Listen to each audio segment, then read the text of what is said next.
स्वागत है आपका और एक नए वीडियो में और एक नए टॉपिक के साथ। एक साथ दो सबसे बड़े ऐलान, बिगेस्ट अपडेट। तो भाई ये तो देखना पड़ेगा, ध्यान से देखना दोस्तों। हिंदी नॉलेज शो की वीडियो है ये और आपको पसंद आएगा। वर्ल्ड अफेयर के रिलेटेड हर बार में एक दो वीडियो ऐसी हम लेके ही आते हैं ताकि आप भी आपकी भी नॉलेज बढ़े और अपडेट आप भी मतलब आपको भी अपडेट मिल जाए।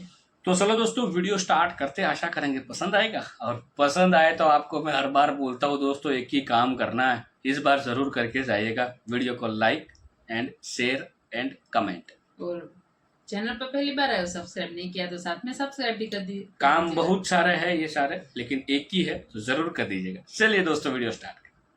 नमस्कार दोस्तों, स्वागत है आपका हिंदी नॉलेज शो में। तो दोस्तों, ईरान इजराइल के इस पूरे कॉन्फ्लिक्ट में सबसे बड़ा मोड़ आ चुका है, क्योंकि अब तक जो ये पूरा मामला सिर्फ दो देशों के बीच में था, ये सुपर पावर देशों के बीच में लड़ने का अखाड़ा बनता जा रहा है। क्योंकि अब से कुछ ही मिनटों पहले रूस ने सबसे बड़ा ऐलान कर दिया है अमेरिका इजराइल को लेकर, और साथ ही ईरान को लेकर भी बड़ा एक्शन लेने के संकेत दे दिए गए हैं। सबसे खास बात, ये ऐलान किसी रूसी सरकार के ऐरे गैरे मंत्री या फिर किसी सरकारी प्रवक्ता ने नहीं किए, बल्कि खुद रूस के राष्ट्रपति व्लादिमीर पुतिन ने किए हैं। लेकिन इसी के साथ दूसरी खबर भी निकलकर सामने आई है इजराइल से। दरअसल अब से कुछ ही मिनटों पहले इजराइल के प्रधानमंत्री बेंजामिन नेतन्याहू ने अमेरिकी राष्ट्रपति जो बाइडेन से बात करी है। इसके अलावा वहां के फॉरेन सेक्रेटरी यानी कि विदेश मंत्री और वहां के जो डिफेंस सेक्रेटरी हैं यानी कि रक्षा मंत्री अमेरिका के, इन सब से बात करी है। और उसके बाद अमेरिका के जो बड़ी न्यूज एजेंसियां हैं उन्होंने खुलासा कर दिया है कि इजराइल कैसे और कब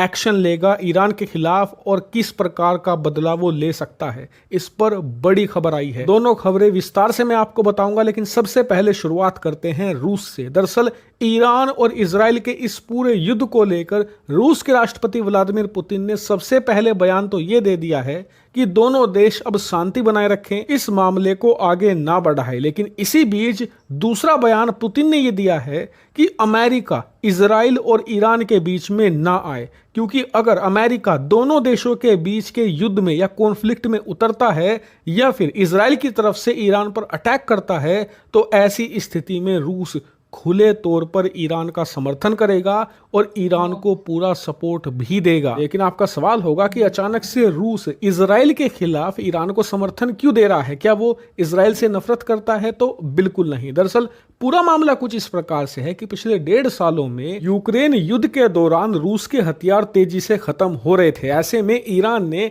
अपनी सेना से निकालकर रूस को हथियार दिए, उसकी मदद करी और यूक्रेन युद्ध में उसका सपोर्ट किया। इतना ही नहीं, पिछले 1.5 सालों में आपने देखा होगा कि जब से यूक्रेन ने ड्रोन हमला करना शुरू किया है रूस के ऊपर, तो रूस के पास इसका कोई रिस्पॉन्स नहीं था, जवाब नहीं था। ऐसे में ईरान ने अपनी सेना से निकालकर जो ड्रोन थे, खासकर की जो कामिकाजी अटैक ड्रोन थे, वो प्रोवाइड कराए थे रूस को, और उनकी मदद से रूस अब भी यूक्रेन को मुंह तोड़ जवाब दे रहा है। यानी कि यूक्रेन युद्ध में जो रूस का साथ दिया ईरान ने, उसी का बदला चुका रहा है आज की तारीख में रूस ईरान को। लेकिन रूस ने यह भी साफ कर दिया है कि अगर इसमें अमेरिका नहीं कूदता है और लड़ाई सिर्फ इजराइल और ईरान की रहती है, तब वो किसी का भी सपोर्ट नहीं करने वाला। ईरान का सपोर्ट वो इसी सूरत में करेगा जब अमेरिका इजराइल के लिए ईरान पर अटैक करे। तो खैर, ये तो हो गई रूस के रिस्पॉन्स की बात। अब बात करते हैं दूसरी इंपॉर्टेंट खबर की। दरअसल आप अपनी स्क्रीन पर देखिए, अमेरिका की सबसे बड़ी न्यूज एजेंसी CNN ने खुलासा किया है आने वाले 24 से 48 घंटों के बीच में कभी भी इजराइल ईरान पर अटैक कर सकता है, और ये अटैक बहुत ही ज्यादा मैसिव होगा। और बताया जा रहा है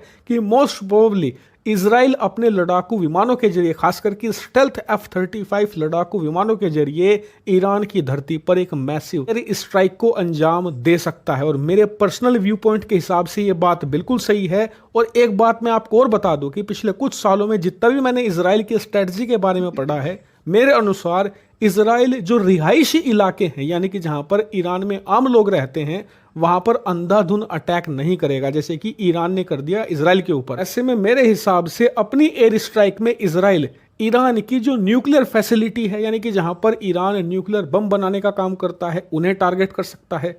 इसके अलावा कई सारी अंडरग्राउंड मिसाइल सिटी बना के रखी हुई है ईरान ने, यानी कि बड़े बड़े अंडरग्राउंड बंकर हैं जहां पर ये मिसाइलें छुपा कर रखते हैं, उन्हें टारगेट किया जा सकता है। इसके अलावा ईरानी सेना के जो कई सैन्य बेस हैं उन्हें टारगेट किया जा सकता है। तो यानी कि जो ईरानी सेना के मिलिट्री कॉम्प्लेक्स है मेनली उन्हें ही टारगेट कर सकता है इजराइल।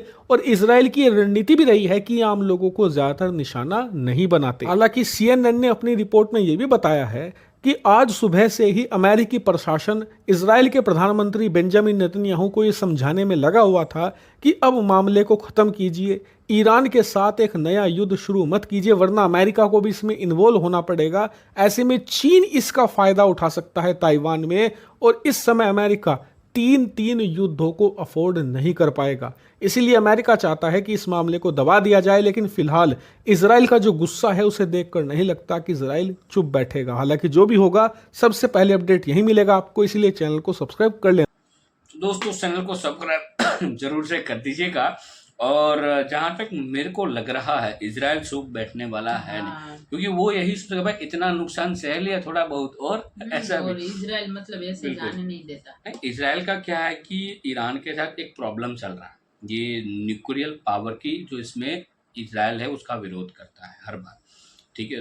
तो ये हो सकता है कि इजराइल अटैक करेगा। और इजराइल की नीति रही है वो ज़्यादातर रिहायशी जहाँ पे लोग आम लोग रहते हैं उन इलाकों में वो अटैक नहीं करते हैं, और करना भी होगा उसके आसपास कहीं तो वो एडवांस में इन्फॉर्म कर देगा भाई हम यहाँ पे ही करेंगे, ठीक है। और दूसरा है अमेरिका का, भाई अमेरिका नहीं अब किसी को ने बोला है कि अमेरिका अगर रूस बोले या ना बोले, पहली बात यह है कि अमेरिका की अब इतनी ताकत नहीं है तो वो एक साथ 3-4 युद्ध झेल सके। क्योंकि देखो रूस एंड यूक्रेन वाला उसमें भी अमेरिका भी इसमें, फिर इसमें भी अमेरिका आएगा और ताइवान वाला भी। अब हो सकता है कि उसके साथ चाइना भी उखड़ गया, ताइवान के साथ साथ इंडिया पे भी कुछ करे तो अमेरिका कहाँ कहाँ जाएगा। इसमें देखो ये फाइट अब हो रहा है तो मेरे को कहीं ना कहीं दिख रहा है अमेरिका रशिया अमेरिका रशिया यही दिख रहा है मेरे को, इन सारे चीजों में यही दिख रहा है कि 3 देश दिख रहे हैं। हाँ, क्योंकि रशिया को मतलब रशिया तो उसकी दुश्मनी है ना, अमेरिका उसमें कूदेगा तो वो तो भाई करेगा। रशिया ने रिक्वेस्ट किया था फिर भी इन लोगों ने बैंड कर दिया रशिया को एज ए डॉलर ट्रेड में। तो रशिया तो भाई स्वाभाविक है वो तो ये बोलने, रशिया ने ये भी क्लियर किया है ना कि भाई यदि अमेरिका इसमें नहीं घुसता है तो हमको कोई प्रॉब्लम नहीं है, वो दोनों देश का वो देख लेंगे, हम किसी को नहीं करेंगे। ईरान को मतलब साथ देंगे क्योंकि ईरान ने उसी देना ही पड़ेगा रशिया को साथ भाई। और मदद मतलब ऐसे टाइम पे हेल्प करने वाला ईरान ही था, अमेरिका के विरोध में जाके हेल्प किया ईरान ने, तो वो थोड़ा रशिया कभी नहीं भूल सकता ना भाई। तो ये तो भाई रशिया उसके हिसाब से सही है, उस साइड से अमेरिका उसके हिसाब से सही है, और इस साइड से इजराइल उससे हिसाब से सही है। अभी सब एक दूसरे के सही तो दिख रहे हैं, अब देखते हो इसमें क्या होता है। लेकिन कल शाम तक और कोई न्यूज आ सकती है क्योंकि 48 घंटे का कुछ भी हो सकता है। 48 आवर्स में इजराइल कुछ भी कर सकता है, मतलब कुछ भी बड़ा हमला कर सकता है ईरान पर। तो बाकी दोस्तों वीडियो आपको कैसी लगी? कोई अपडेट आएगी तो हम जरूर से आपसे ये अपडेटेड वीडियो तो हम आपके लिए लाते ही लाते हैं। बाकी वीडियो कैसी लगी कमेंट में लिखकर जरूर बता दीजिए दोस्तों। फिलहाल आपसे विदाई ले रहे हैं, मिलेंगे और अपने वीडियो में आपके साथ। टिल देन जय हिंद जय भारत।